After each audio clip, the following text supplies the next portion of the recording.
Okay. Ready? Shh, don't lag like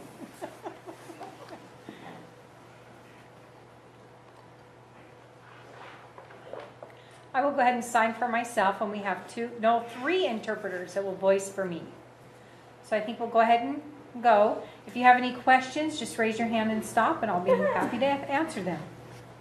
Same old person back there raising their hand. I'd like to go ahead and introduce myself. Who am I? My name is Jerry Wilding, and before I attended school here, 1942 to 1955, and I graduated in 1955 and then went on to Gallaudet College for 4 years and went into education. And then I came to the same school that I went to school at to teach for 7 years, 37 years, and I retired in, I didn't catch what day. I retired in 1997. And I remember my retirement day quite well. Today we're going to go ahead and talk a little bit about Boise, and when it moved here, it was in Boise for 4 years prior to moving here. So it was located in Boise from 1906 to 1910, total of 4 years.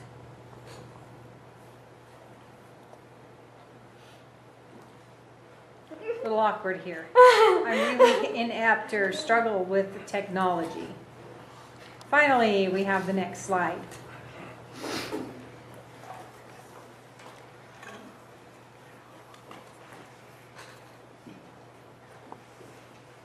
Okay, you ready? Are you okay? Yep, I'm good.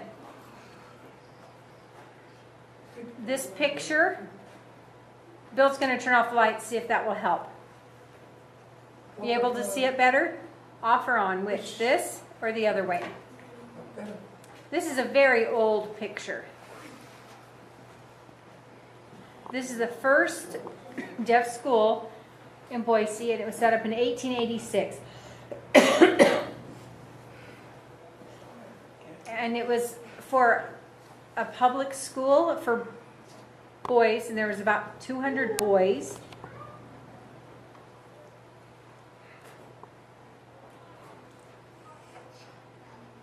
CPS, Central Public School in Boise, and we signed it CPS.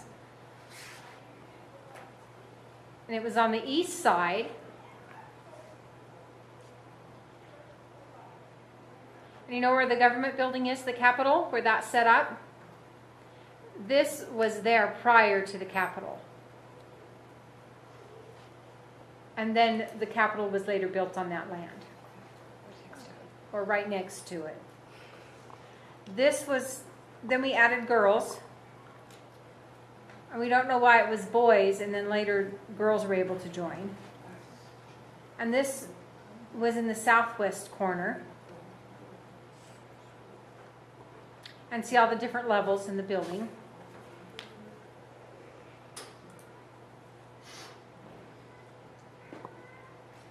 And then in 1895, there's Central Public School. And remember, the next school started in 1906, but this was a Central Public School. And this is on the south, one was on the southwest and the southeast corner. And this is the southeast corner.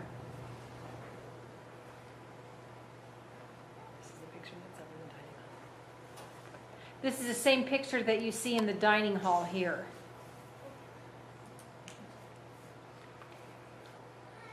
So 1906 was opened for a deaf school. How many boys and girls do you think were in there that were deaf and blind? Take a wild guess. Here, there's 23 deaf students and 1 blind student. Before there was 250, and then it reduced all the way down to 23 deaf students and 1 blind. Wow, what was up with that? Very curious. They didn't have a dormitory. When it was a public school, they just had a classroom, so all the kids had to go home. And then it became the state school. They were able to stay in dormitories. And then they stayed there all year and went home during the summers only. And then also for Christmas break. And they had a lunchroom and a kitchen in the basement. Then the first floor had the classrooms and the offices. Superintendent was there. Then the second floor became the girls' dormitory. And the third floor was the boys' dormitory. Poor boys, they were so skinny having to go up and down the stairs, and the girls were chunky. They didn't have to travel as far to get to their rooms. So then 1906, of course, it became the Central Public School. We have this building in the back corner. And it was a territorial government in the background.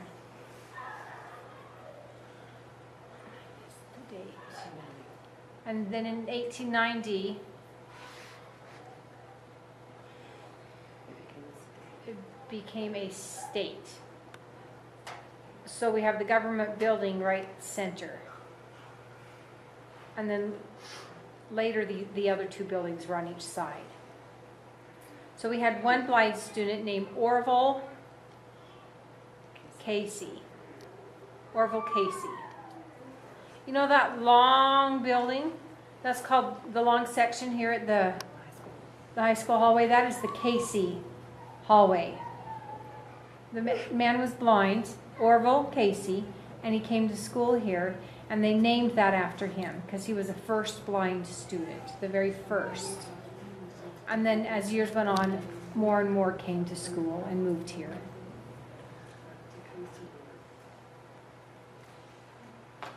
He as a person sold at the concession stand gum and pop in the basement. And he did that for many, many years there in the cafeteria. And I remember seeing him. You'd ask him for something and he knew where to get it. You'd give him the money and he just trusted people that they were giving him the right coin. But he could tell by the feel or the sound of the coins, but as far as the bills, he didn't know. But that he worked there and he earned money doing that for many, many years.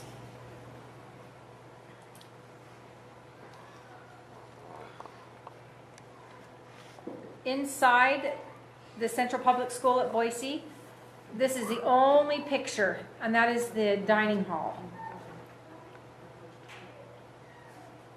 It's really dark.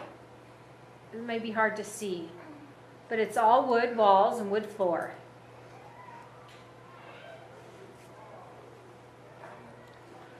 This is a postcard, so front, I had a picture on one side that you can send it to the other. And this is the boys' classroom, a vocational Woodshop. And we have the names of students, left to right. It's hard to see their faces, but it's really interesting. Luther Hart. He has no eardrums, and that's the reason why he was deaf.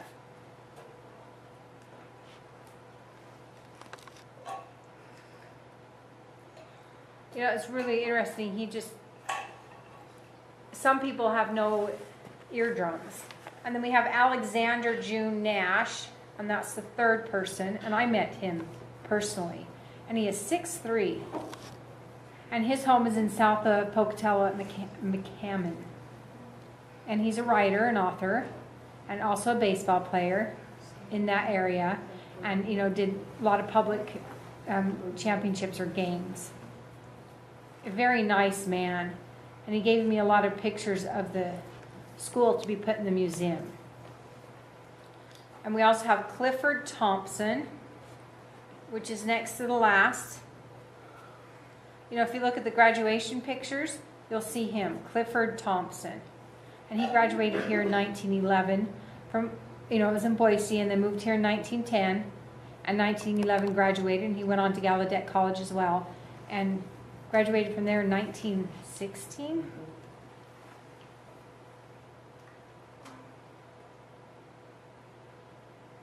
And then there was another girl that graduated with Clifford.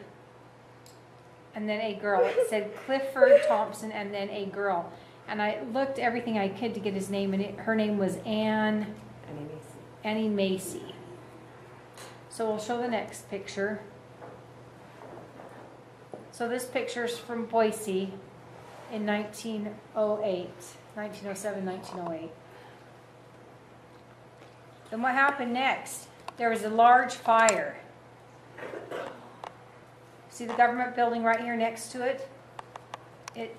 They had started to build the dome, and then it started on fire. Now you be quiet back there. I saw you. You saying someone was smoking? Yeah, one boy was upstairs, and he went up on to the top, decided to smoke, and it started a fire.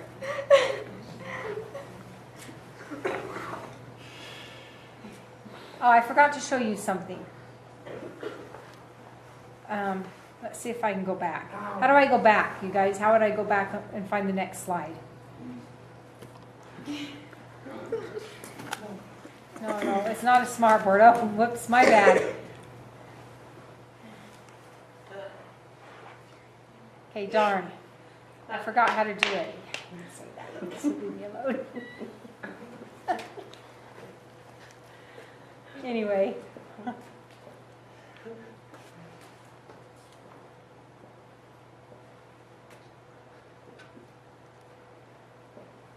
So hit it. What do I do? Clip it. Come here and show me how. I don't know. I'm really awkward with technology.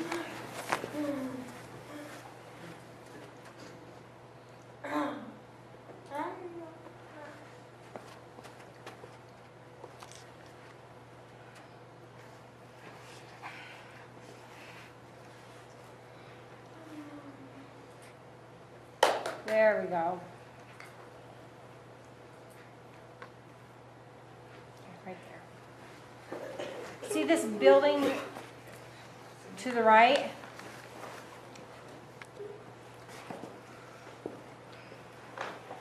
Thank you, Tanner. They have not yet set up the cupola, the top, the roundness on top of the building. Is that what he's talking about?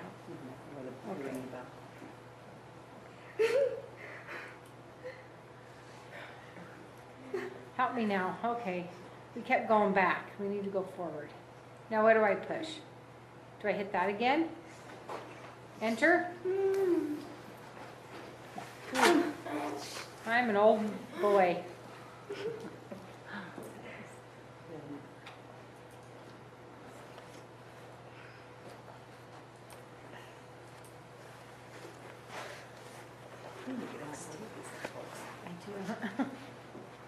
If you see the top of it is gone, remember the third floor?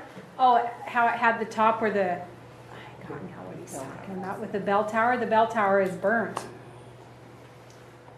Hey, watch. Early in the morning, the boy was out there smoking and there was an accident. And what did the other boys do? They were ready to eat and lined up to eat, and the principal saw fire, so they were all lined up and they immediately went out. There wasn't any struggling and screaming and, oh, what do we do? I don't know what to do. Nope, they were in a line and they immediately went out. And the bell tower burned down and it went straight through to the center.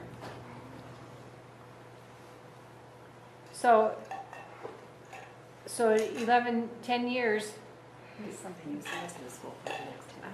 So the rest of the school is not burnt. They used for the next 10 years. The little boy was like, my mom's going to be mad at me. I left my glasses in the building. I have to go back and get them. And the teacher's like, no. We'll get you another pair of glasses. So I felt much better, but scared that he lost and left his glasses there. So what did they do? What did the boys do? They were lost and they didn't know where to go because they're cottage and dormitory. So what did they do? People came. Had to go home. Had a couple weeks off from school. They were all over Idaho, and the boys and girls all the way north and east, south and west had to go all the way home. Nope, they stayed. So what did they do? People came and helped and offered their homes for them to come and stay. So some kids went to one home and to another, and they stayed there for a couple of days. Here's the hotel, the De La Mar.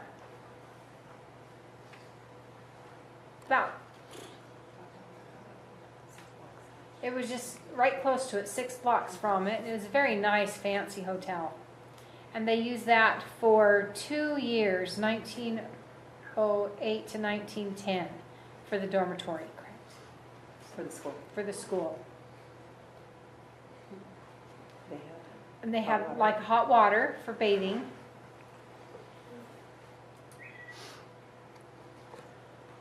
These are the students standing near the hotel.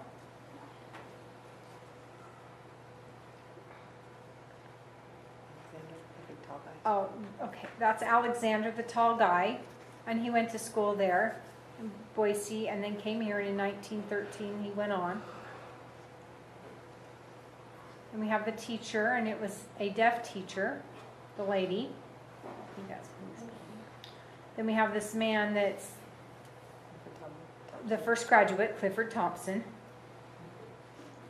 And we have a woman that graduated with him. That was the woman, that Annie Macy, in 1911. Then we have this tall gentleman in the back. Interesting name. His is Neil Gooding. Neil Gooding, his uncle was the first governor of Gooding. So Governor Gooding, and he was really interested in deafness. And where his nephew was deaf.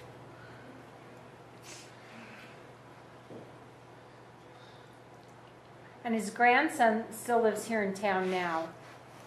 You know, the Gooding Hotel out by the tracks. This is his grandfather here in the picture. No, I'm mistaken. No, Frank Gooding, the picture in the front, that's Governor Gooding, Frank Gooding. And this is his brother's son, Neil.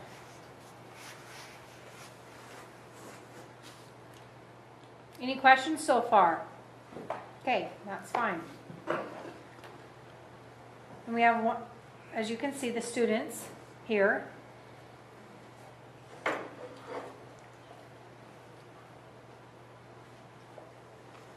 So the bell tower is no more.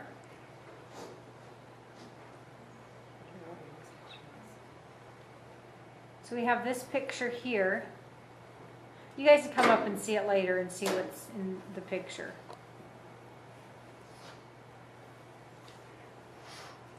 So here's Neil Gooding, number 12, and then Arthur Potter, right here in the front. Arthur Potter, he's really interesting. He said he can count faster than any one of you, is what he'd say. So he'd hold up his hands as fast as he could when he'd say something. He could count faster than anybody. Guess how he did it? He had 6 fingers. He had an extra finger attached to his hands. He had 6 fingers on each hand.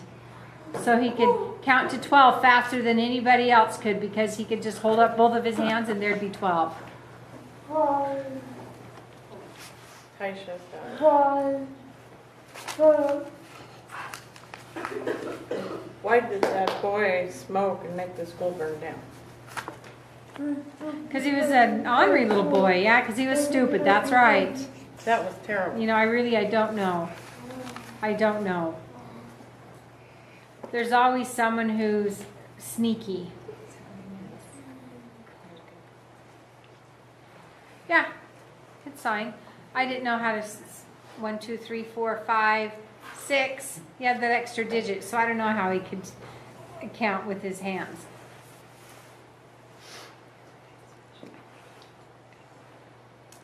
This is in 1912. Remember, the fire was in 1908, so this is 4 years later in 1912. You can see there's no bell tower on top, but they are building more on the building.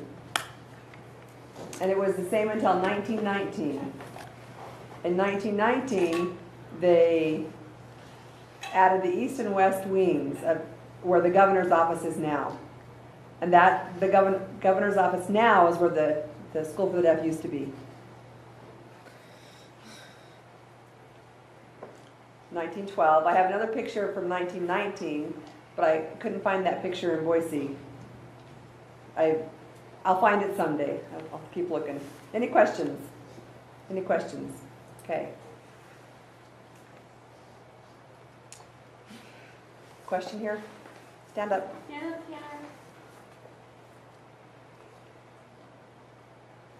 Why was the building that was there in 1913 torn down? I said, this picture was 1912, where they were still building, and they tore it down in 1919. Why such a short time? The congressional people used the school after they moved to the hotel. They used it and they stored papers and all other things in the school until 1919. And when they didn't need to use it anymore, they tore it down.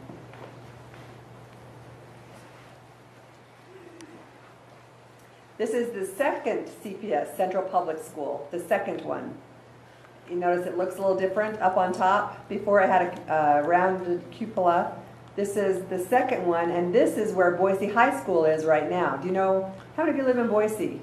Do you live in Boise? Do you know where Boise High School is? Behind the Capitol, really close there, maybe 4 or 5 blocks. Yep, I know They where it is. tore this down and then built Boise High School in that same area right in town. So it was right here. And this was the last picture. I have some other things. The name of the superintendent at that time was James Watson. It's hard to see, but this is his picture. It's in the library. Have you seen the superintendent pictures in the library? This is the first one.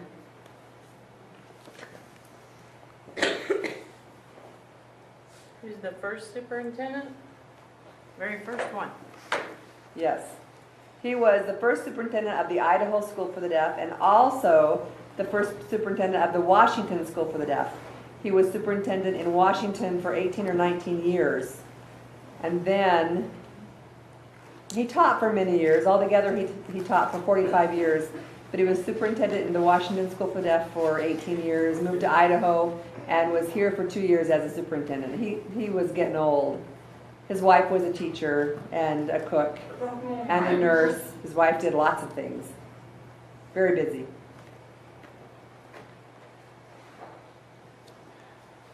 (1908) and 1909, that's the last year of the school in Boise. 60 students. They started with 23, remember? And then when they moved here, they had 60, and it's been about the same since. There was another girl in the Boise school named Leora M. Huggus, and she was from Santa. It's by Kootenai, up in North Idaho. She was 14. Do you know the name of a town named Santa? I don't know where it is. It's a very small town.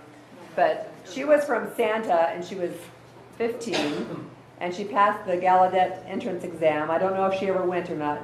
Said she was planning to go, but there's no record of her going. She was the first one before Clifford Thompson to go to Gallaudet. The principal, Paul Martin, he was the principal.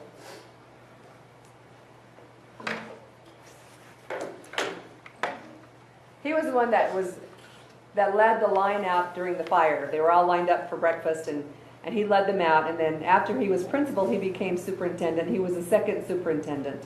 He was the superintendent for a year in Boise, and then the superintendent here for a year. And then he was in World War I, and he got the flu and died, I think, in 1915 after World War I. In Boise, they had 2 teachers for the deaf, 1 teacher for the blind, 1 teacher for music, and 1 matron. And her responsibility was to take care of the kitchen and the laundry and to take care of things like that.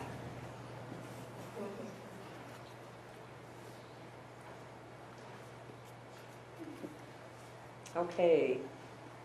Before the first superintendent, Watson, moved to Idaho, I have a picture of him as a younger man with a big beard. This is in Washington.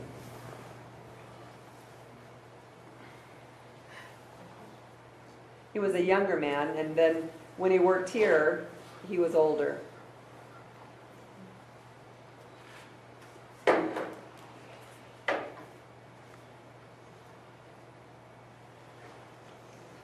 Watson's wife and relatives, a lot of them were famous for establishing schools for the deaf all over the United States and Canada. Watson's wife, Cecilia, I think I spelled that right, Cecilia, her father first established the first school for the deaf in Canada.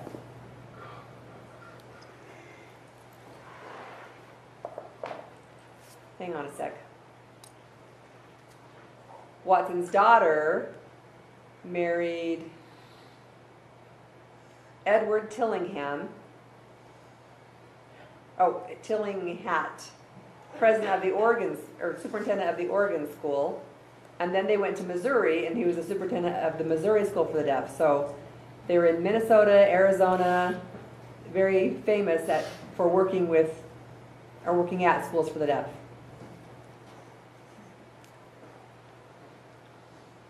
Superintendent Watson was in Washington for 18 years, but before he moved, he taught in Ontario, Canada, and then Washington, and then Idaho.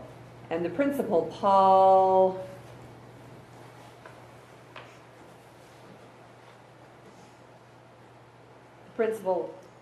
Martin, went to Gallaudet for his degree in teaching deaf kids, and he worked in Texas, and then Pennsylvania, and then here to Idaho. Do you have any questions? Any questions about the school in Boise?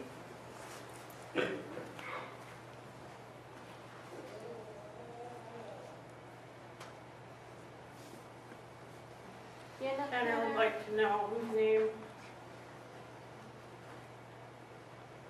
Who was the name of the kid who started the fire? They said, the man I talked to said there was a boy that was smoking, but he wouldn't tell me who. Said even though he's dead, we still need to respect him and not say who it was. I think it was you. Santina said back then in the school now, they signed, but back then, a long time ago, how did they teach deaf kids? They used to teach by the oral method. They had words, they had the combined method, and that meant there was some signing, but I don't know if they used that here a long time ago. I'm not sure. But this says that they were oral. Clear up until the fourth superintendent, they were oral. Outside of school they could sign, but in the classroom they were taught using the oral method.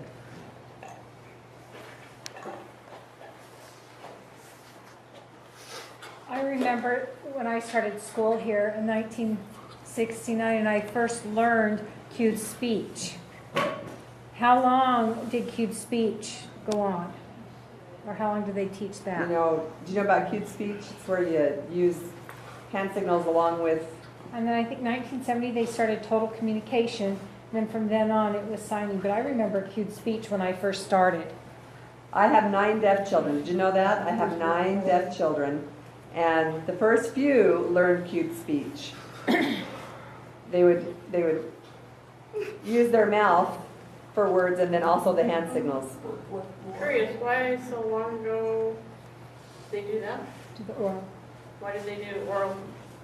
Use oral? That's a good question. Why did they use the oral method? The first school in the United States was established in 1817 in Connecticut. Clear back east. That was the first one that was established. And they signed. They used sign language. Some signs were based on French words. My father had the name Clark, and he was deaf, and Gallaudet was the name of a person, and they came together to set up that school. It wasn't total communication, it was signing, using sign language.